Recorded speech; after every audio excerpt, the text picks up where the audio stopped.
ফেরাউন তখন নিঃস্ব দেউলিয়া, ঋণে জর্জরিত। ঋণ পরিশোধ করার ভয়ে ঘরের মধ্যে লুকিয়ে পড়ে। অতএব একে একে পাওনাদার ফেরাউনের বাড়িতে আসতে থাকে। ফেরাউন ছিল খুবই চতুর এবং প্রতারক। শুধু প্রতারক নয়, বাটপার। তাই সে ঘরের মধ্যে থাকলেও ঘরের দরজাটা খোলা রাখত, যাতে পাওনাদার বুঝতে পারে বাড়িতে কেউ নেই। দিনের পর দিন এভাবেই পাওনাদার সেখানে আসে, কিন্তু ফেরাউনের দেখা না পেয়ে তারা ফিরে যায়। ফেরাউন একা একা ভাবতে থাকে, এভাবে আর কতদিন নিজেকে লুকিয়ে রাখবো, নিজেকে প্রতিষ্ঠিত করতেই হবে। সেই সময় মিশর ছিল অর্থনৈতিক দিক থেকে বিশ্বের সেরা। অতঃপর ফেরাউন পাওনাদারের ভয়ে রাতের গভীর আধারে বলক থেকে মিশরের উদ্দেশ্যে লুকিয়ে রওনা হলেন। সারা রাত অনেক পথ অতিক্রম করার পর শেষ পর্যন্ত মিশরে পৌঁছালো। কিছু দূর যাবার পর তার বন্ধু হামানের সাথে সাক্ষাৎ হলো। তাকে দেখা মাত্রই হামান জিজ্ঞাসা করলো, প্রিয় বন্ধু, তুমি এখানে কেন? তোমার কি অবস্থা? তখন ফেরাউন বলল, বন্ধু হামান, আমি খুবই মুসিবতের মধ্যে আছি। পাওনাদারের ভয়ে লুকিয়ে পালিয়ে এসেছি। আমি একেবারে নিঃস্ব, চারিদিকে ঋণে জর্জরিত। এখন আমার কোনো একটা কাজের প্রয়োজন। তখন হামান বলল, ফেরাউন, আমারও একই অবস্থা, আমার একটা কাজের প্রয়োজন। অতঃপর ফেরাউন ও হামান কাজের সন্ধানে বেরিয়ে পড়লেন। কিছু পথ অতিক্রম করার পর তারা ক্ষুধায় এবং তৃষ্ণায় কাতর হয়ে পড়েছিল। দূরে লক্ষ্য করে দেখল একটি লোক তরমুজ খেতে তরমুজ কাটার কাজ করছে। তখন ফেরাউন ও হামান ধীরে ধীরে সেই তরমুজ ক্ষেতের সামনে গিয়ে বলল, চাচা যান, আমরা খুবই ক্ষুধার্ত, আমাদের কিছু তরমুজ খেতে দেবেন? এই কথা শোনা মাত্র লোকটি তাদের তরমুজ খেতে দিল। তারা পেট ভরে তরমুজ খেয়ে তৃপ্তি পেল। তারপর ওই তরমুজ ক্ষেতের মালিক তাদেরকে জিজ্ঞেস করলো, তোমাদের তো আগে কখনো দেখিনি, তোমরা কে আর কোথা থেকে আসছো? তখন ফেরাউন বলল, আমরা ভিন দেশি, বলক থেকে আসছি কাজের জন্য। তরমুজ ক্ষেতের মালিক ভাবলো তারও কাজের লোক দরকার, তাই সে তাদেরকে বলল, তোমরা কি আমার কাছে কাজ করবে? হামান বলল, অবশ্যই কাজ করব। তখন তরমুজ ক্ষেতের মালিক বলল, আমার কাছে কাজ করতে হলে সৎভাবে কাজ করতে হবে, চুরি করা যাবে না। ফেরাউন ছিল প্রতারক, তাই সে চালাকি করে বলল, আমি জীবনে কখনো মিথ্যা বলিনি, আর চুরি তো দূরের কথা। এইভাবে বিভিন্ন চালাকি পন্থা অবলম্বন করে ফেরাউন ও তার বন্ধু হামান তরমুজ ক্ষেতের মালিকের মন জয় করে, কাজে নিযুক্ত হলো। পরের দিন থেকে ফেরাউন ও হামান তরমুজ নিয়ে বাজারে যায়। বাজার থেকে তরমুজগুলো বেশি দামে বিক্রি করে মালিকের কাছে বেশি লাভ দেখায়। এভাবেই আরো বেশি মালিকের মন জয় করে নেয়। বেশ কিছুদিন অতিবাহিত হয়ে গেল। একদিন ফেরাউন ওই ক্ষেতের মালিককে বলে, চাচা যান, আপনি তরমুজগুলো পিস হিসাবে আমাকে বিক্রি করুন, তাহলে আপনার আরো বেশি লাভ হবে। ক্ষেতের মালিক তার কথায় রাজি হয়ে গেল। অতঃপর পরের দিন থেকে ফেরাউন তরমুজগুলো আবারও বাজারে বিক্রি করতে নিয়ে গেল। ফেরাউন তরমুজগুলো পিস হিসাবে কিনত, মাঝে মধ্যে কিছু তরমুজ চুরিও করত এবং বাজারে এসে তরমুজগুলো কেটে টুকরো টুকরো করে চড়া দামে বিক্রি করত। এভাবেই চালাকি করে ফেরাউন অনেক টাকা উপার্জন করলো। একদিন রাতে ফেরাউন তার বন্ধুকে বলল, হামান, এভাবেই যদি আমরা শুধু তরমুজ বিক্রি করি তাহলে জীবনে কিছুই করতে পারবো না, আমাদের অন্য কিছু করতে হবে। সেই সময় ঘটে যায় এক চমৎকার ঘটনা। মিশরের বাদশাহ তার সেনাবাহিনীর দ্বারা দেশের মধ্যে একটি বিজ্ঞপ্তি জারি করে। সেনাবাহিনীরা বিভিন্ন জায়গায় গিয়ে বলে, এত দ্বারা জানানো যাইতেছে যে মিশরের কবরস্থানে একটি দারোয়ান প্রয়োজন। যদি কোনো ব্যক্তি এই চাকরি করতে ইচ্ছুক হও তাহলে সে যেন অতি সত্বর মিশরের বাদশার দরবারে যোগাযোগ করে। এই কথা বলে সেনাবাহিনীরা সেখান থেকে চলে গেল। এই সমস্ত কথা প্রত্যক্ষ পরোক্ষভাবে শ্রবণ করার পর ফেরাউন তার বন্ধুকে বলল, হামান, চলো আমরা রাজ দরবারে যাই। হামান বলল, আমার মনে হয় এটা সম্ভব হবে না। তখন ফেরাউন বলল, এই কাজ হাতছাড়া করা যাবে না, চলো আমরা একবার চেষ্টা করি। অতঃপর ফেরাউন ও হামান দেরি না করে সাথে সাথে মিশরের রাজ দরবারে হাজির হলো। মিশরের বাদশাহ তাদেরকে জিজ্ঞেস করলো, তোমরা কে আর কি চাও? তখন ফেরাউন করজোরে অনুরোধ করে বলল, আমি মুসাফির, ভিন দেশ থেকে এসেছি, আমি খুবই অভাবী। আমি শুনেছি আপনি কবরস্থানের দারোয়ান নিযুক্ত করবেন, তাই দয়া করে আমাকে যদি এই চাকরিটা দিতেন আপনার কাছে চিরকৃতজ্ঞ থাকতাম। মিশরের বাদশাহ ফেরাউনকে দেখে মনে মনে ভাবলো, তার তো শরীর স্বাস্থ্য ভালো, চেহারাও ভালো, মনে হয় সে পারবে। এই ভেবে ফেরাউনকে কবরস্থানের দারোয়ানের চাকরিতে নিযুক্ত করলো। পরের দিন থেকে ফেরাউন মিশরের কবরস্থানে দারোয়ানের চাকুরিতে নিযুক্ত হলো। দিনরাত ফেরাউন কবরস্থানের সামনে দাঁড়িয়ে থাকে, আর পাশেই একটি ছোট্ট ঘরে তার বন্ধু হামান ও ফেরাউন একসাথে বসবাস করে। একদিন রাতে কয়েকজন লোক একটি মৃত লাশকে দাফন করতে আসলো, কিন্তু ফেরাউন তাদেরকে বাধা দিল, কবরস্থানে ঢুকতে দিল না। তখন তারা বলল, কি ব্যাপার, আপনি লাশ দাফন করতে বাধা দিচ্ছেন কেন? আসলেই ফেরাউন ছিল প্রতারক এবং বাটপার, তাই সে চালাকি করে বলল, আপনারা কি শোনেননি মিশরের বাদশা নতুন আইন করেছে, মৃত লাশকে দাফন করতে হলে 1 স্বর্ণ মুদ্রা দিতে হবে।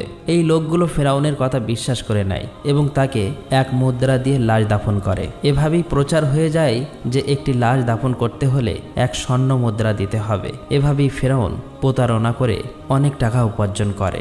সেই সময় ঘটে যায় আজব ঘটনা। মিশরে সেই সময় আল্লাহর গজব শুরু হয়। চারিদিকে কলেরা, বসন্ত রোগে প্রচুর মানুষ মারা যেতে থাকে। অতঃপর কিছু লোক মৃত লাশকে দাফন করার জন্য কবরস্থানে আসলো। তখন ফেরাউন আরও চালাকি করে বলল, মিশরের বাদশা নতুন আইন করেছে, যদি কোনো ব্যক্তি কলেরা, বসন্ত থেকে মারা যায় তাহলে 2 স্বর্ণ মুদ্রা দিয়ে তবেই তাকে এই কবরস্থানে দাফন করতে পারবে। ফেরাউন প্রতারণা করে সবার কাছ থেকে স্বর্ণ মুদ্রা নিয়ে অনেক টাকা উপার্জন করলো।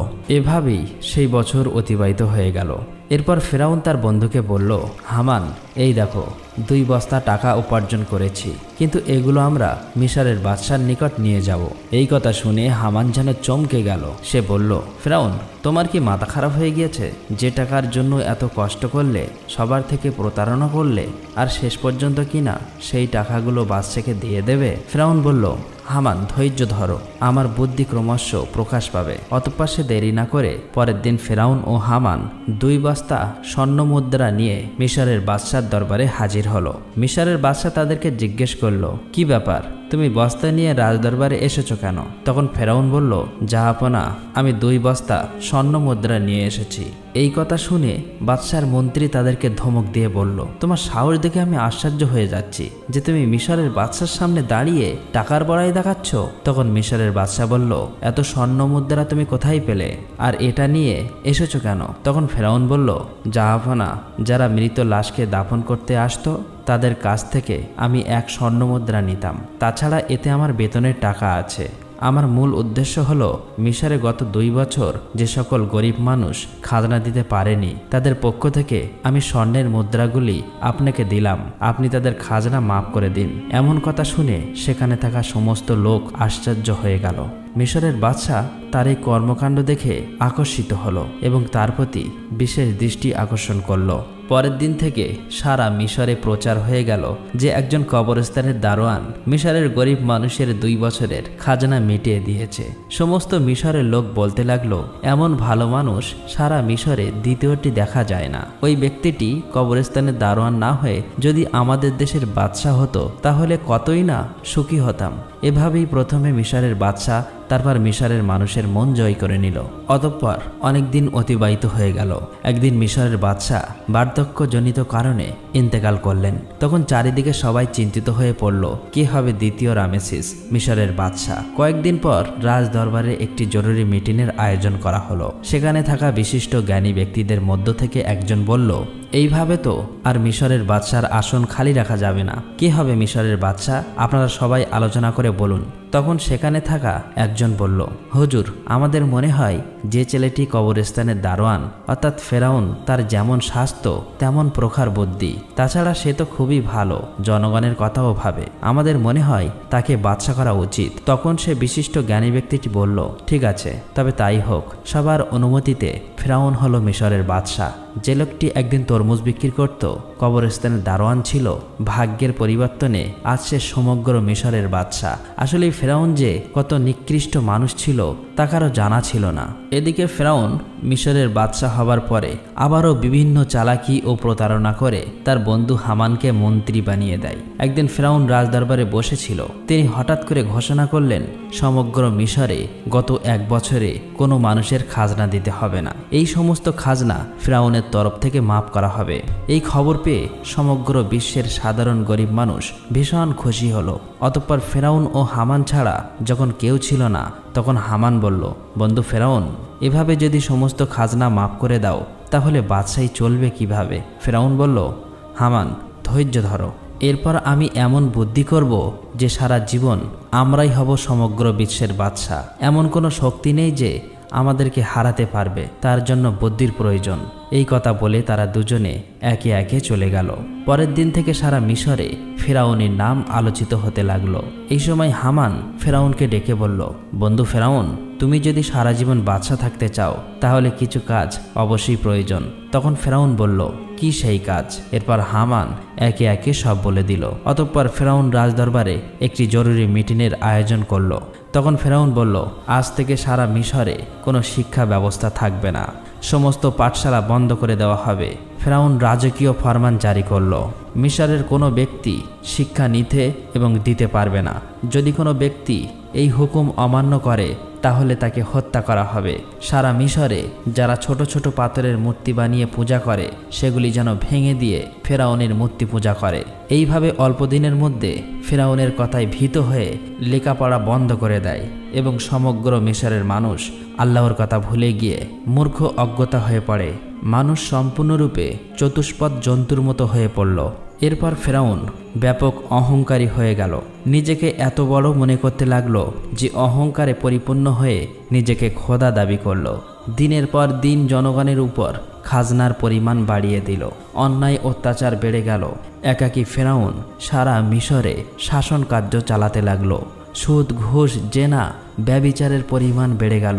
এক কথায় ফেরাউন বনি ইসরায়েলদের অপমান অপদস্থ করতে লাগলো। শুধুমাত্র আসিয়া ব্যতীত অন্য কেউই ফেরাউনের অপমান অপদস্থ থেকে রেহাই পেত না, কারণ আসিয়া ছিল সে যুগের সবচেয়ে সুন্দরী, গুণবতী এবং ধার্মিক নারী। সুতরাং বহু বছর পর ফেরাউন আসিয়াকে স্ত্রী রূপে বরণ করেছিল।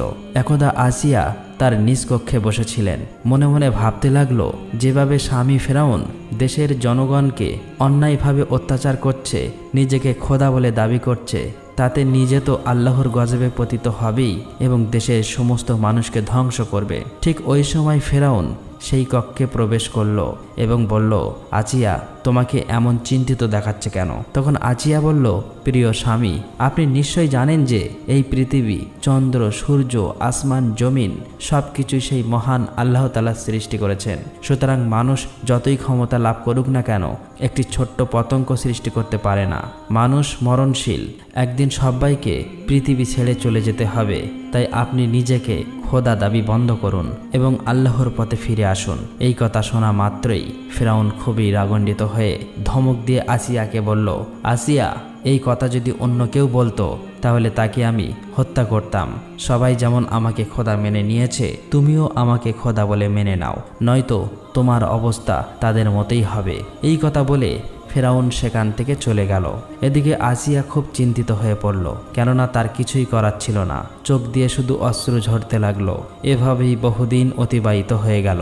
অতঃপর ফেরাউন একদিন তার নিজ কক্ষে শায়িত ছিলেন। গভীর রজনীতে তিনি স্বপ্নে দেখলেন একটি বিশাল বড় আগুনের গোলা বনি ইসরায়েলের দিক থেকে এসে সারা মিশরকে জ্বালিয়ে পুড়িয়ে ছাই করে দিচ্ছে।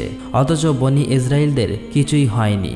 এই স্বপ্ন দেখে ফেরাউন তাড়াতাড়ি জেগে গেল। ফেরাউন দেরি না করে পরের দিন দেশের বিভিন্ন প্রান্তে থাকা বড় বড় জ্যোতিষীদের রাজ দরবারে ডাকলেন এবং নিজের স্বপ্নের কথা বললেন। ফেরাউনের এই স্বপ্নের তাবির করে জ্যোতিষীদের মধ্যে একজন জ্যোতিষী বলল, জাহাপনা, আপনি কিছু মনে করবেন না, ভবিষ্যতে আমরা আপনার মৃত্যু দেখতে পাচ্ছি।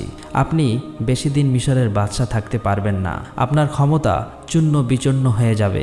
এই কথা শ্রবণ করে ফেরাউন অত্যন্ত রাগান্বিত হয়ে জ্যোতিষীকে ধমক দিয়ে বলল, কি বলতে চাইছো? আমাকে ক্ষমতা থেকে হারাবে এমন কোনো শক্তি আছে?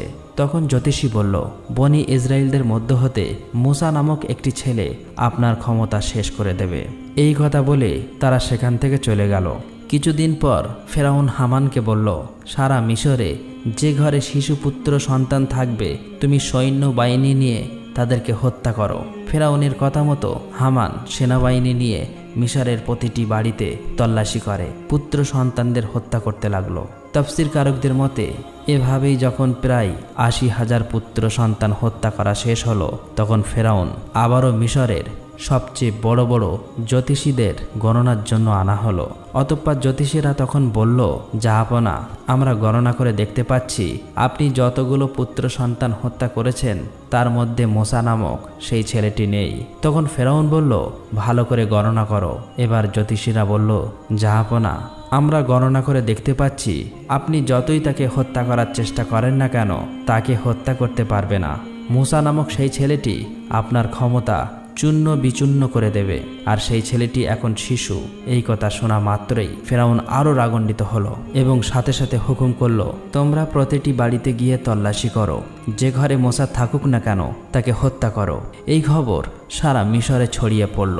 তখন হজরত মূসা আলাইহিস সালামের আম্মাজান খুবই চিন্তিত হয়ে পড়লেন কিভাবে তার শিশু মূসাকে বাঁচাবে। ঠিক ওই সময় তার কন্যা মরিয়ম নদীর চরে ছাগল চড়াচ্ছিল। ভালো করে লক্ষ্য করে দেখল হামান সহ ফেরাউনের অনেক সৈন্যবাহিনী তাদের বাড়ির দিকেই যাচ্ছে। এটা দেখার পর মরিয়ম খুব দ্রুত তার বাড়িতে চলে আসলো এবং বলল, আম্মাজান, ফেরাউনের সৈন্যবাহিনী আমাদের বাড়ির দিকে আসছে, আমার ভাই মূসাকে তুমি বাঁচাও। এই কথা শুনে হজরত মূসা আলাইহিস সালামের আম্মাজান একেবারে হতভম্ব হয়ে গেল। তিনি কিছুতেই বুঝতে পারছে না কি করবে। ততক্ষণে ফেরাউনের সৈন্যবাহিনী তাদের বাড়ি ঘিরে ফেলেছে। এমন সময় আল্লাহ রাব্বুল আলামিন গায়েবী আওয়াজের মাধ্যমে বললেন, হে মূসার আম্মাজান, তুমি দেরি করো না, তোমার পুত্র মূসাকে জ্বলন্ত চুলায় রেখে দিয়ে এসো। হজরত মূসা আলাইহিস সালামের আম্মাজান আর দেরি না করে জ্বলন্ত চুলায় শিশু মূসা আলাইহিস সালামকে রেখে দিলেন। আর তখন হঠাৎ করে ফেরাউনের সৈন্যবাহিনী ঘরের মধ্যে প্রবেশ করল। তারা বলল, আমরা খবর পেয়েছি তোমার ঘরের মধ্যে মূসা নামক পুত্র সন্তান আছে, তাড়াতাড়ি আমাদের কাছে দিয়ে দাও। তখন আম্মাজান বলল, এই দেখুন, আমার তো কন্যা সন্তান, যদি আমার ঘরে মূসা থাকে তাহলে তোমরা খুঁজে বার করো। তারপর ফেরাউনের সৈন্যবাহিনী ঘরের এদিক ওদিক তন্ন তন্ন করে খুঁজতে লাগলো, কিন্তু কোথাও পেল না। অবশেষে সেখান থেকে তারা সবাই চলে গেল। এরপর হজরত মূসা আলাইহিস সালামের আম্মাজান কাঁদতে কাঁদতে ওই জ্বলন্ত চুলার কাছে গিয়ে দেখল হজরত মূসা আলাইহিস সালাম বেঁচে আছে এবং ওই জ্বলন্ত আগুনের মধ্যেই খেলা করছে আল্লাহর কুদরতে। হজরত মূসা আলাইহিস সালামের একটি পশমও আগুনে পড়েনি। তখন হজরত মূসা আলাইহিস সালামের আম্মাজান আল্লাহর দরবারে শুকরিয়া আদায় করলেন এবং বললেন, হে আল্লাহ, তুমি সমস্ত ক্ষমতার মালিক, সমস্ত প্রশংসা তোমারই। আল্লাহ গো, তুমি আমার পুত্র মূসাকে বাঁচিয়েছ। অতঃপর হজরত মূসা আলাইহিস সালামের আম্মাজান ওই দিন রাতে স্বপ্ন দেখলেন আল্লাহ রাব্বুল আলামিন বলছেন, তুমি একটা কাঠের সিন্দুক তৈরি করো এবং হজরত মূসা আলাইহিস সালামকে ওই সিন্দুকের মধ্য দিয়ে নীল নদে ভাসিয়ে দাও। এদিকে আল্লাহ রাব্বুল আলামিন হজরত জিব্রাইল আলাইহিস সালামকে ডেকে বললেন, হে জিব্রাইল, তুমি যাও মূসা আলাইহিস সালামের আম্মাজানকে সাহায্য করো। এই নির্দেশ পেয়ে হজরত জিব্রাইল আলাইহিস সালাম মূসা নবীর বাড়ির দিকে আসতে লাগলেন। সকালবেলা হজরত মূসা আলাইহিস সালামের আম্মাজান নিজের ঘরের সামনেই খুবই চিন্তিত অবস্থায় ছিলেন। এমন সময় দেখলেন একজন দরবেশ তার বাড়িতে এসে হাজির হলেন। তখন মূসা নবীর আম্মাজান বললেন, আপনি কে? আপনাকে তো চিনলাম না। তখন তিনি নিজের পরিচয় গোপন রেখে বললেন, আমি একজন কাঠমিস্ত্রি, আপনার কি কোনো কাঠের জিনিস তৈরি করতে হবে? সাথে সাথে মূসা নবীর আম্মাজান বলল, অবশ্যই, আমার একটা কাঠের সিন্দুক তৈরি করতে হবে। আর এভাবেই আল্লাহ তাআলা সেদিন জিব্রাইল আলাইহিস সালামের মাধ্যমে মূসা আলাইহিস সালামের আম্মাজানকে সিন্দুক বানিয়ে সাহায্য করেছিল। অতঃপর মূসা আলাইহিস সালামকে নীল নদে ভাসিয়ে দিলেন।